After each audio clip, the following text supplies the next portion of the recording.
You're all familiar with Robert Frost's poem, The Road Not Taken. Two roads diverged in a yellow wood, and sorry I could not travel both and be one traveler.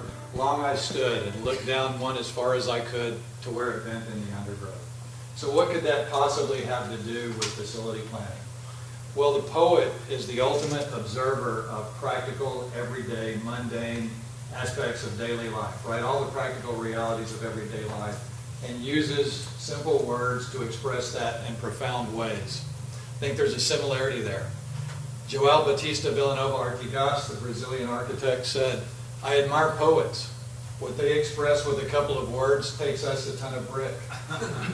Well, as facility planners, it really takes us a whole lot more than a ton of brick. I mean, we're involved in a very complex process with a lot of moving parts. We're talking about 21st century learning environments, sustainable schools, long-term maintainable facilities, on-time, on-budget construction. How do we know, as we're going through these long-term processes, when it takes 5 to 7 years to build a high school, how do we really know what to focus our attention on? And what's the most important thing? Is it really a choice between the practical or the poetic? So I'm going to take you back to Psychology 101. When you were in college, Maslow's scale of values, you're probably all familiar with that. At the bottom, the basic, food, water, and shelter, what every living organism on Earth needs to survive. And we go up through these tiers to the very highest value, self-actualization, creativity, understanding, what's the meaning of life, right? So, as to live full human lives, we really want to be operating in all of these levels. We don't want to be picking and choosing. So, I took that and applied it to what we do. And this is the school planner scale of values.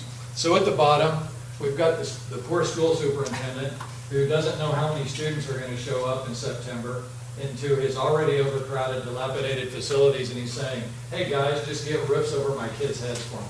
So that's a basic value, but it's really not quite enough, is it? We really want a little higher bar than that. So then there's on-time and on-budget construction, very important. Constructible, maintainable schools, sustainable, high-performance learning environments. And if we really can perform on all of these, and all of the details, the structural requirements, mechanical requirements, everything that's informing us in terms of the design of the project, if we really can allow all of those to shape the building, maybe we really have a chance to do something that's bigger, and that is address students' aspirations, students' highest aspirations, and the aspirations that the community has for education in their community.